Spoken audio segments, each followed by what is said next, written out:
by xylem and phloem.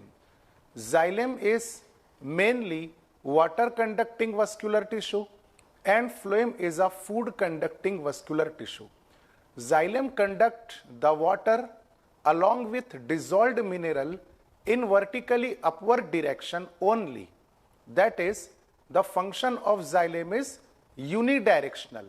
However, phloem perform two-directional transportation.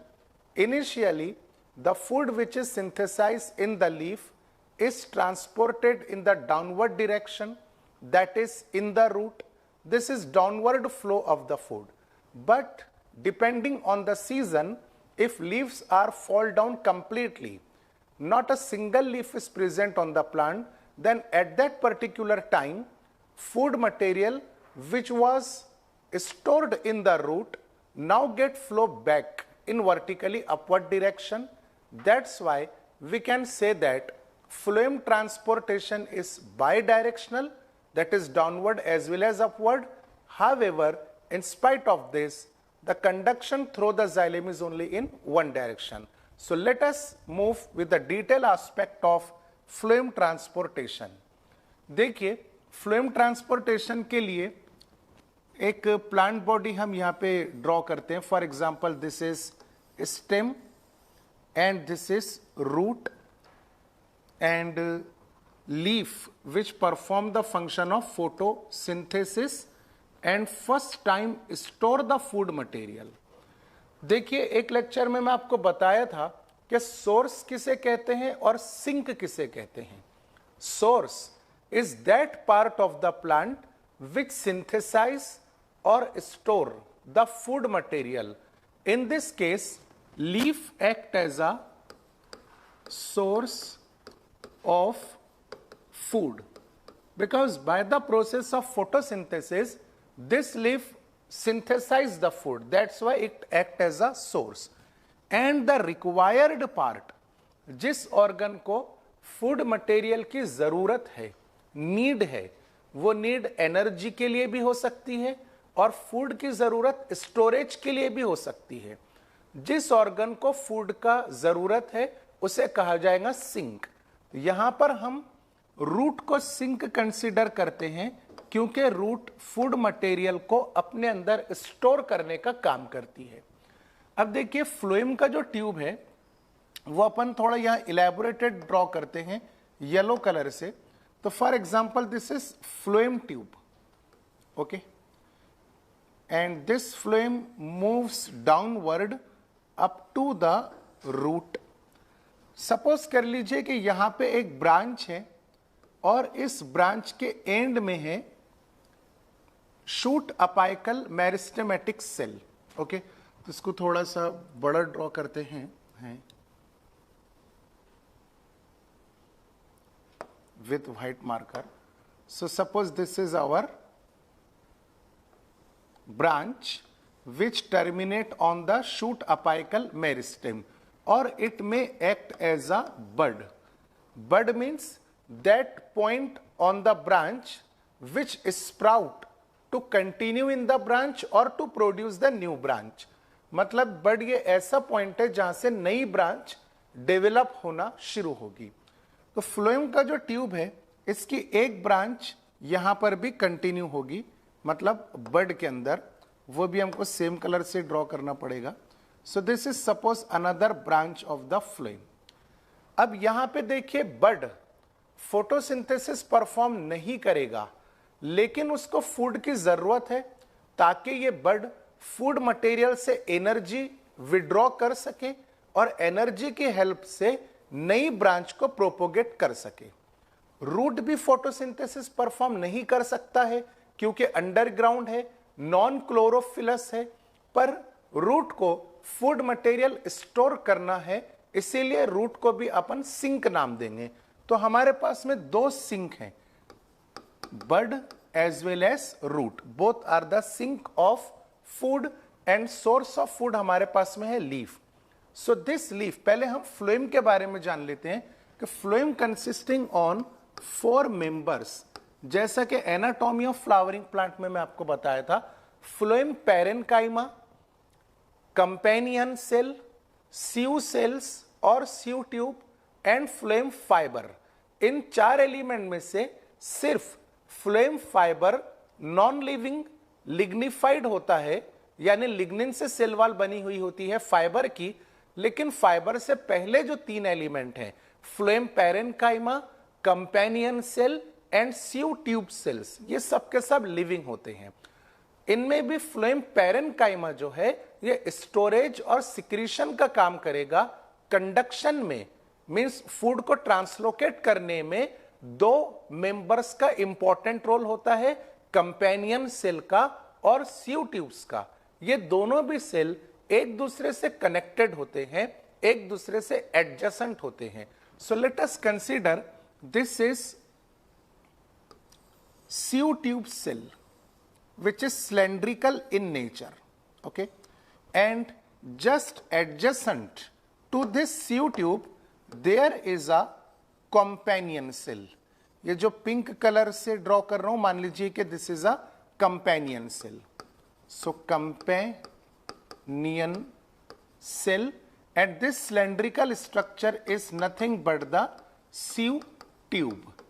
इसको tube इसलिए कह रहे हैं क्योंकि सिलेंड्रिकल स्ट्रक्चर है, ट्यूब्यूलर स्ट्रक्चर है। ओके, देखिए सीयू ट्यूब का जो सेल होता है बच्चों, ये इन्यूक्लिएटेड होता है, मतलब इस सेल में न्यूक्लियस प्रेजेंट नहीं होता है, but cytoplasm and central vacuole is present.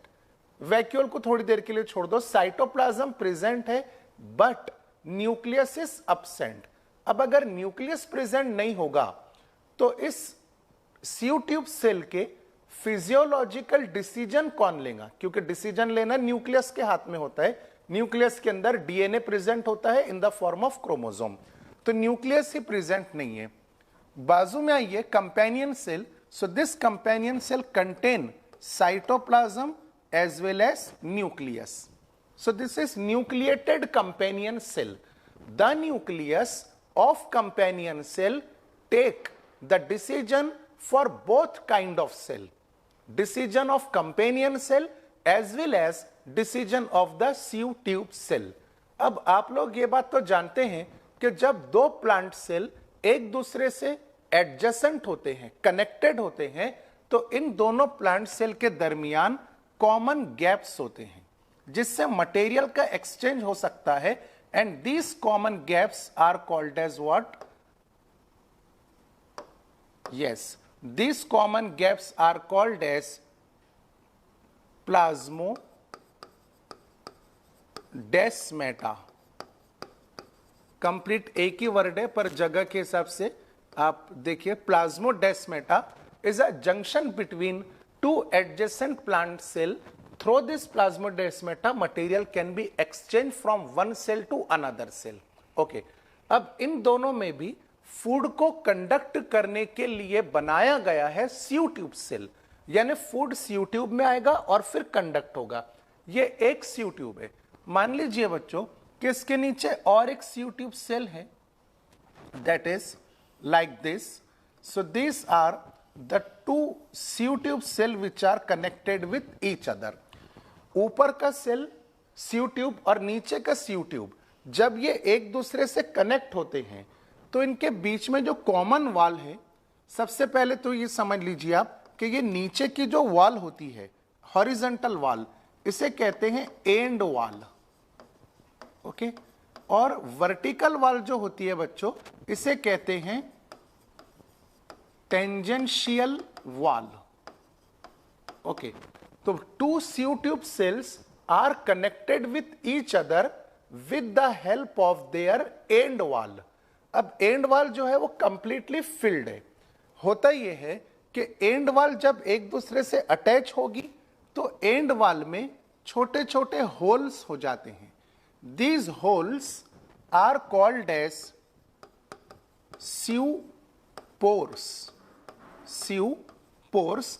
और जहां पर होल नहीं हुआ, देखिए ध्यान से, जिसको मैं डार्क कर रहा हूं, ये डार्क वाला पोर्शन ये कंप्लीट वॉल है विदाउट एनी होल, और इसके आजू बाजू में बारीक बारीक सुराख हो गए लाइक दिस। तो ये जो कंटिन्यूअस वॉल है This is called as Siu plate,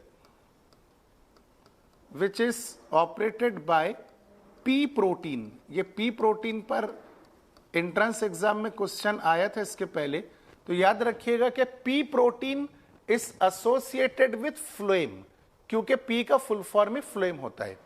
तो आप देख सकते हैं कि एंड वाल में बीच में जो सुराख हो गए हैं, जो होल हो गए हैं, स्यू पोर्स उनका नाम है, और जो कंप्लीट वाल है, this completely filled wall is called as sieve plates. Okay, अब अगर मटेरियल को ऊपर के स्यू ट्यूब से नीचे आना है तो स्यू ट्यूब के स्यू पोर के थ्रू आएगा या स्यू प्लेट के थ्रू आएगा? ऑब्वियसली आपका आंसर रहेगा कि स्यू पोर्स के थ्रू। जैसे एग्जांपल, आप चाय छानते हैं तो आपके पास में एक फिल्टर होता है, एक छलनी होती है, उस छलनी में बारीक बारीक होल है, उसमें से चाय नीचे गिरती है। सेम इसी तरह फ्लेम का जो स्यू ट्यूब होता है, उससे फूड मटेरियल ट्रांसपोर्ट करने के लिए स्यू पोर्स बनाए गए हैं। इन स्यू पोर के थ्रू फूड मटेरियल एक स्यू ट्यूब से दूसरे स्यू ट्यूब में ट्रांसपोर्ट होगा। ये जो स्यू पोर्स है, इसमें कंटिन्यूअस साइटोप्लाज्मिक मटेरियल होता है, जिसे साइटोप्लाज्मिक स्ट्रैंड कहते हैं। So this sieve pore form the continue filament of cytoplasmic strand, and through this cytoplasmic strand food is conducted. Food is conducted through the cytoplasmic strand. What is cytoplasmic strand? इसको बच्चों बार बार recall करना है आपको, diagram खुद register पे बनानी है, labelling करना है, और डायग्राम ड्रॉ करते करते रिवाइज करना है कि हम क्या ड्रॉ कर रहे हैं, इसका बेनिफिट क्या है, ये सारी चीजें। तो स्यू पोर्स के थ्रू कंटिन्यूअस साइटोप्लाज्मिक मटेरियल है, जिसे हमने नाम दिया साइटोप्लाज्मिक स्ट्रैंड, और इसी साइटोप्लाज्मिक स्ट्रैंड के थ्रू कौन फ्लो होता है? फूड मटेरियल फ्लो होता है। Okay, so this is the diagrammatic presentation of the sieve tubes. अब वापस आप आइए डायग्राम की तरफ, हम दोनों डायग्राम को जस्टिफाई करेंगे। In this leaf mesophyll cells are present.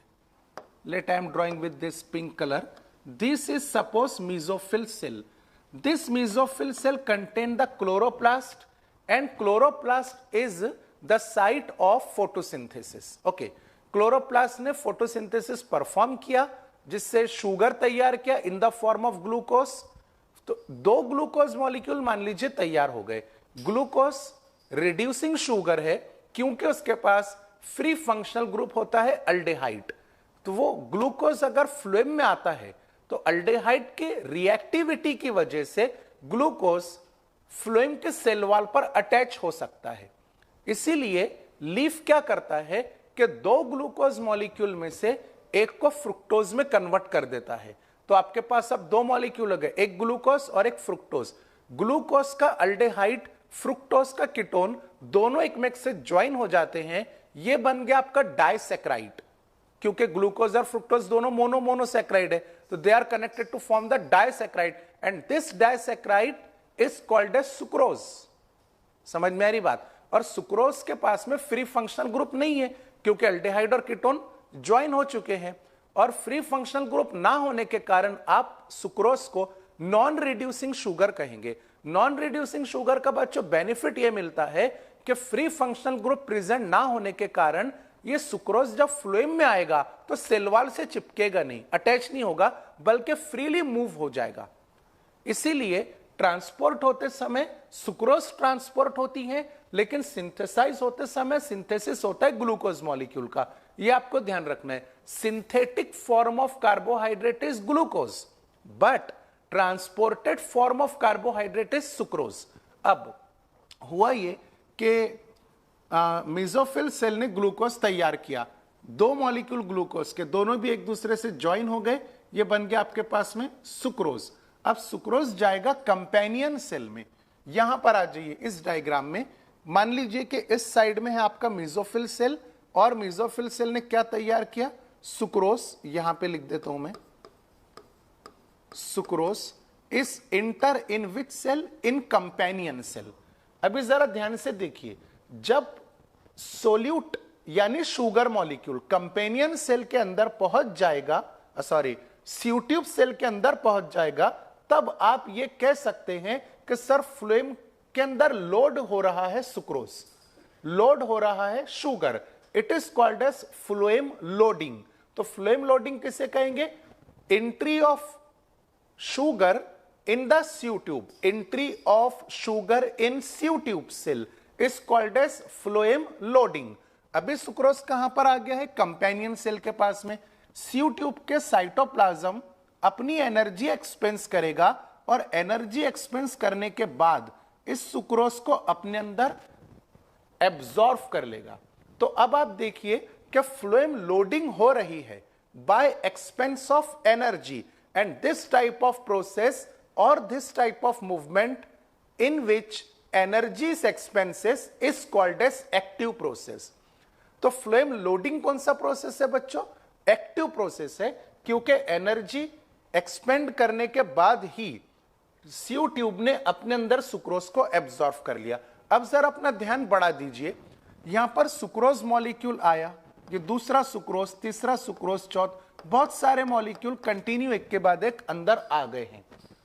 तो सोल्यूट के ऐड करने की वजह से हाइपरटोनिसिटी बढ़ती है, क्योंकि सुक्रोज आखिर कौन है? सोल्यूट। और आप जितना सोल्यूट ऐड करेंगे तो हाई कॉन्सेंट्रेटेड सॉल्यूशन बनेगा ना, और हाई कॉन्सेंट्रेटेड सॉल्यूशन को ही हाइपरटोनिक सॉल्यूशन कहते हैं।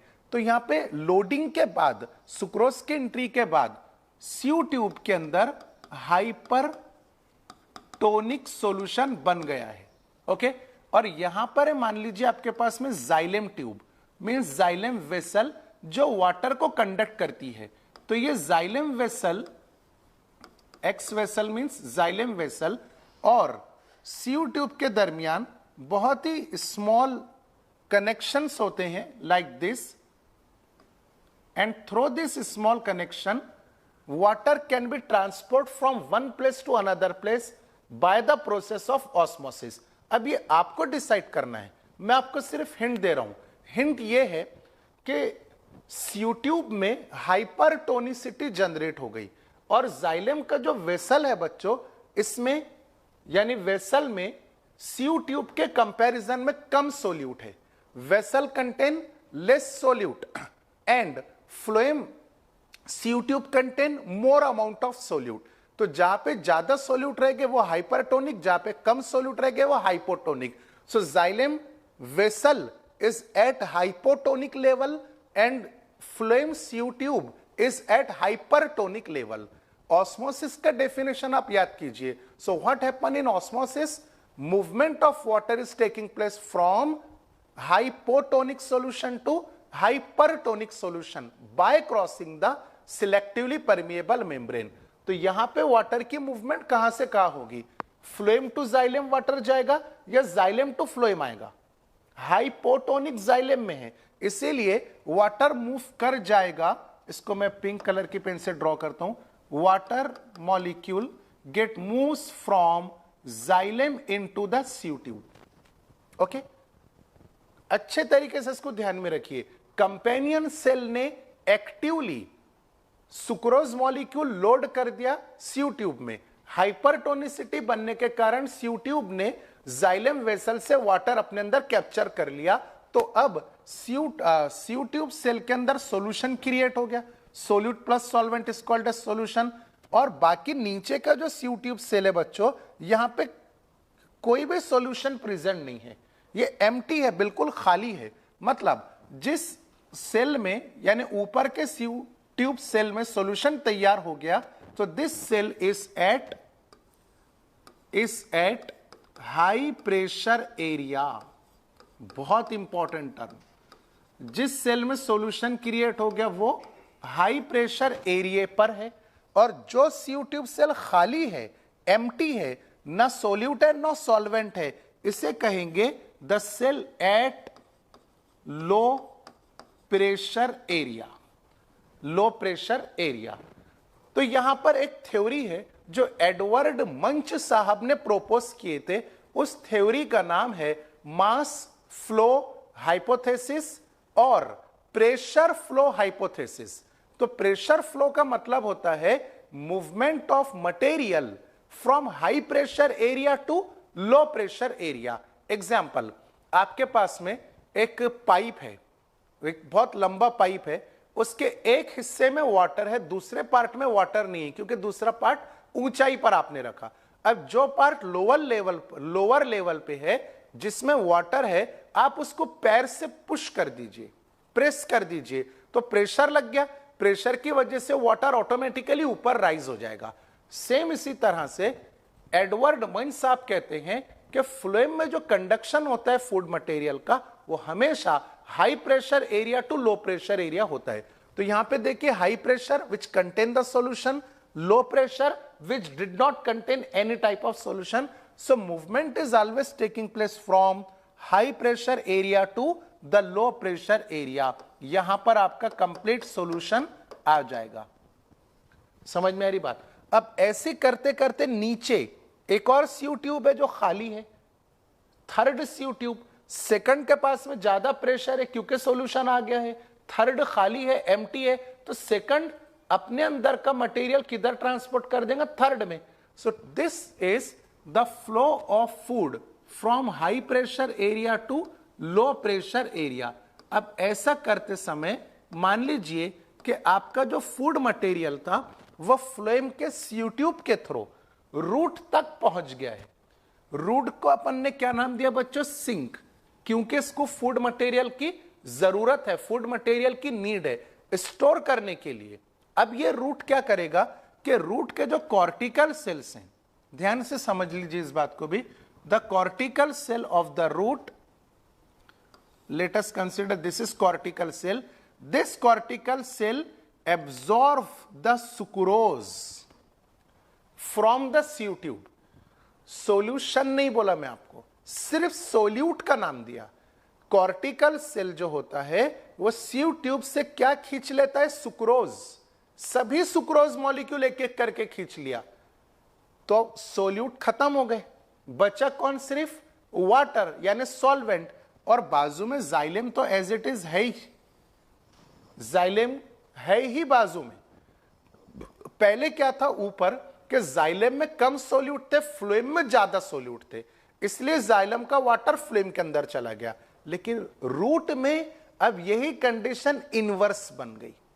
इनवर्स मतलब फ्लोएम के सोल्यूट कॉर्टिकल सेल ने खींच लिया, अब फ्लोएम में कम सोल्यूट है और जाइलेम में कंपैरेटिवली ज्यादा सोल्यूट है।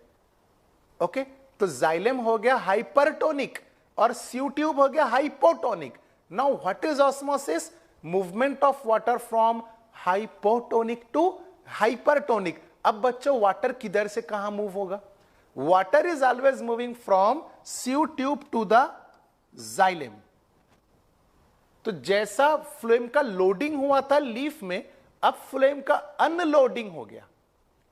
तो अनलोडिंग के समय भी कॉर्टिकल सेल ने जब सीयू ट्यूब से सुक्रोज अपनी तरफ खींचा तो कॉर्टिकल सेल को एनर्जी एक्सपेंस करनी पड़ी, तब जाकर के सुक्रोज कॉर्टिकल सेल में आया। लेकिन वाटर को जाइलेम में जाने के लिए एनर्जी नहीं लगती है, क्योंकि ऑस्मोसिस पैसिव प्रोसेस होता है। समझ रहे ना? तो phloem loading is active process. यहां पे आप देखिए कि लोडिंग जब हुई तो सीयू ट्यूब ने एनर्जी एक्सपेंस करके फूड एब्जॉर्ब किया। Phloem unloading is also active process. Unloading means sucrose जब कॉर्टिकल सेल में गए तो भी कॉर्टिकल सेल ने क्या एक्सपेंस किया? एटीपी एक्सपेंस किया। So phloem loading at source and phloem unloading at sink both are the active process since energy is involved for transportation of solute, not for the solvent.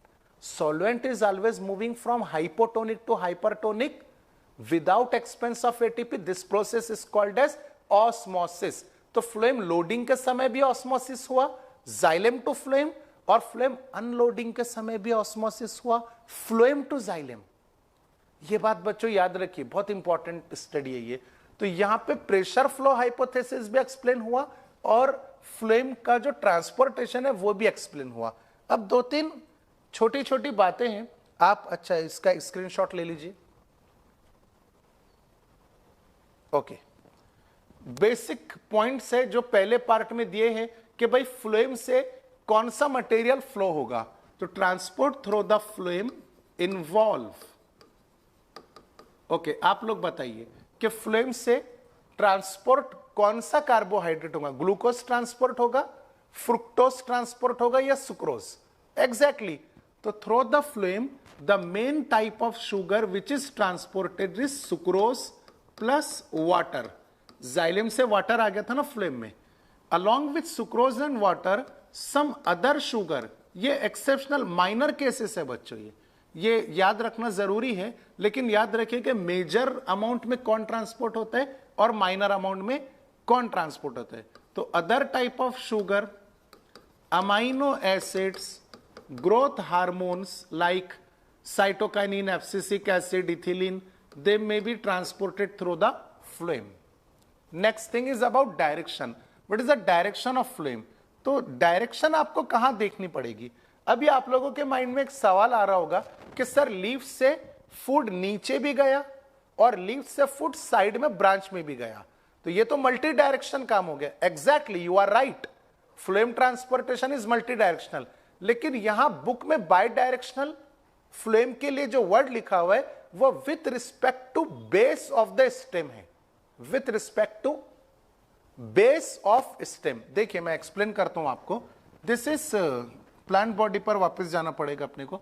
This is plant body, the part of stem near the soil, मिट्टी से करीब जो stem का part होता है इसे कहते हैं base. So this is your stem base.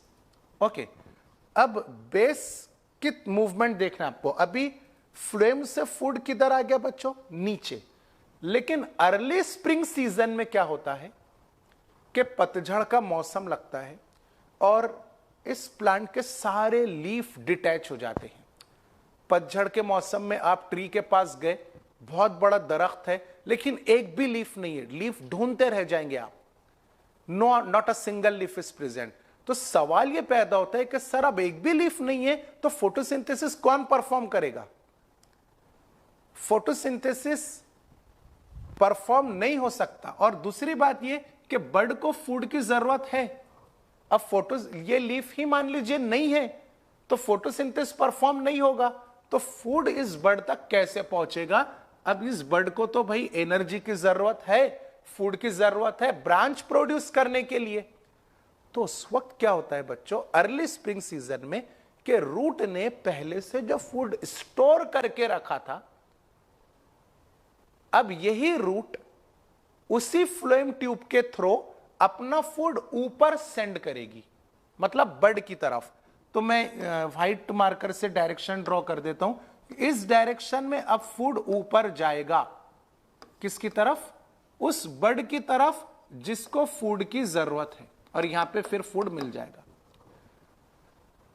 तो जब अर्ली स्प्रिंग सीजन नहीं था तब leaf source of food and root sink of food, लेकिन अर्ली स्प्रिंग सीजन में जब लीफ नहीं है तब root play the role of source of food, क्योंकि अर्ली स्प्रिंग सीजन में रूट से फूड ऊपर गया ना, तो अर्ली स्प्रिंग सीजन में रूट कौन बन गया है? सोर्स, और बर्ड कौन बन गया है? सिंक। समझ में आ रही ना बात? तो सोर्स और सिंक का रिलेशन इंटरचेंजेबल है। जो सोर्स होता है वो कभी कभी सिंक हो जाता है, और जो सिंक होता है वो अर्ली स्प्रिंग सीजन में सोर्स बन जाता है। वो जो लाइन आपको एनसीईआरटी बुक में दी हुई है कि relation of source and sink में भी इंटरचेंजेबल, या जो भी वर्ड दिया होगा उसका मतलब ये होता है। ठीक है, तो यहां पे आप इस एरिया में देखिए, इस पर्टिकुलर एरिया में, तो इस एरिया में क्या होगा कि फूड या तो नीचे जाएगा या तो ऊपर जाएगा। ऊपर का पोर्शन मत देखो आप।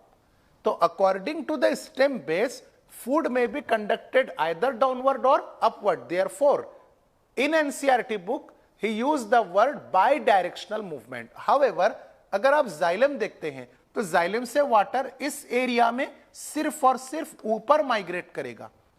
इस एरिया में कभी भी वाटर नीचे नहीं जाएगा। हाँ, फिर ऊपर आप देखेंगे तो ब्रांचेस में मतलब मल्टी डायरेक्शन जाइलम का भी फ्लो है, लेकिन उसने रेफरेंस कौन सा लिया? Stem base. समझ में आ रही बात? ओके, तो आगे मूव करते हैं अपन, कंटिन्यू करते हैं। Other sugar amino acid can also translocated through the phloem. So this is all about the phloem transportation as well as pressure flow hypothesis and mass flow hypothesis. तो already मैं explain कर चुका हूं। अगर आपको इसमें कोई डाउट या क्वेश्चंस हो गए तो आप कमेंट बॉक्स के अंदर लिख सकते हैं। सर कमेंट बॉक्स स्टार्ट कर दो।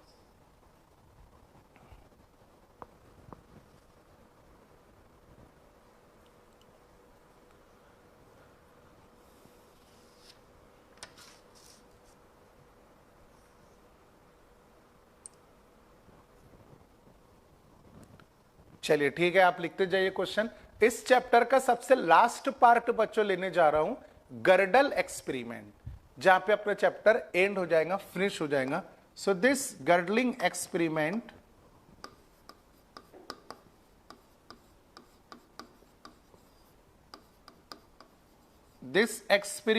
is performed to show that the movement of food is only taking place through the phloem and not from any other type of cell or tissue. Okay, let us consider this is a tree. ये एक बहुत बड़ा दरख्त है। इस दरख्त में root, stem और लीफ तीन ही ऑर्गन हम ड्रॉ करेंगे। ठीक है, तो रूट कौन है बच्चों? Storage organ. Storage organ means it store the food, तो root is a storage organ of the food and leaf is a source of food. Stem के थ्रू फूड का कंडक्शन होगा।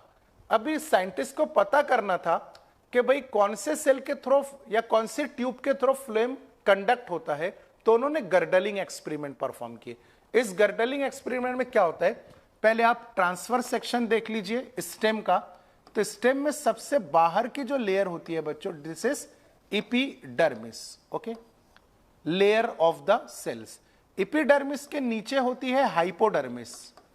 रूट में हाइपोडर्मिस नहीं पाई जाती है। एनाटॉमी चैप्टर ऑलरेडी आपके पास में है यूट्यूब पर, मेरे चैनल के ऊपर आप देख सकते हैं। वहां पे चैनल का नाम भी मेरे नाम से है, डॉक्टर सैयद इमरान अकोला करके। तो हाइपोडर्मिस, और हाइपोडर्मिस के नीचे होते हैं कॉर्टेक्स। हाइपोडर्मिस के सिंगल लेयर ही ड्रॉ करेंगे। यहां पर फॉर एग्जांपल कॉर्टेक्स की एक लेयर, कॉर्टेक्स की दूसरी लेयर, कॉर्टेक्स की तीसरी लेयर। फिर होता है इंडोडर्मिस, जो बहुत ही ज्यादा माइन्यूट होता है। इंडोडर्मिस के बाद में होते हैं बच्चों पेरीसाइकल, इलोंगेटेड सेल। पेरीसाइकल के बाद में होता है phloem. This is the layer of phloem. Okay, और सेंट्रल टिश्यू भी ड्रॉ कर सकते हैं। तो जिनको गर्डलिंग एक्सपेरिमेंट परफॉर्म करना था, ये प्रूफ करने के लिए कि फूड फ्लोएम से कंडक्ट होता है, उन लोगों ने क्या किया कि देखिए, मैं सबसे पहले आपको बता दूं कि फ्लोएम के बाहर एपिडर्मिस तक जितने भी लेयर्स आएगी, epidermis, hypodermis, cortex, endodermis, pericycle, इन सबको मिलाकर के एक टर्म, एक नाम दिया जाता है कॉर्क। ओके, तो साइंटिस्ट लोगों ने क्या किया कि कॉर्क की एक एक लेयर को रिमूव किया। पहले एपिडर्मिस को रिमूव किया, तो आप देखिए कि यहां पे स्टेम का थिकनेस कम हो जाएगा। फिर हाइपोडर्मिस की लेयर रिमूव किया, फिर कॉर्टेक्स की पहली लेयर, दूसरी लेयर, तीसरी लेयर तक रिमूव कर दिया। स्टेम को भी आपने, सॉरी, इंडोडर्मिस को रिमूव कर दिया, पेरीसाइकल को रिमूव कर दिया। तब भी रूट लाइफ थी, जिंदा थी, क्योंकि उसमें फूड जा रहा था। फ्लोएम को अभी रिमूव नहीं किया ना। जैसे फ्लोएम को रिमूव किया तो क्या हुआ कि फूड नीचे कंडक्ट नहीं हुआ। मान लीजिए कि इस एरिया में कटिंग हुई और यहां तक के फ्लोएम को भी कट कर लिया, तो क्या होगा कि जिस एरिया से रिंग्स आउट कर दी गई, फूड फ्लोएम के ब्रेकडाउन की वजह से नीचे नहीं जाएगा, तो फिर कहां जाएगा? फूड उसी एरिया में स्टोर रहेगा, जिसकी वजह से रिंग के जस्ट ऊपर फ्लोएम फूड स्टोरेज की वजह से यहां पे थोड़ी सी स्वेलिंग आ जाएगी।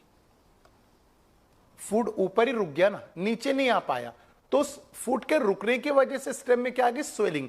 और रूट गेट डाइज, रूट मर गई क्योंकि उसको फूड नहीं मिला। समझ में आ रही ना बात? तो ये क्वेश्चन एग्जाम के अंदर पूछा गया था कि when girdling experiment is perform which organ dies first. अगर गर्डलिंग एक्सपेरिमेंट परफॉर्म किया जाए और फ्लेम को ब्रेक कर दिया जाए तो सबसे पहले कौन से ऑर्गन की किलिंग होगी? तो याद रखिए कि root dies first because food could not be reaches up to the root and food is accumulated above the ring. That's why the part of stem above the ring get swell.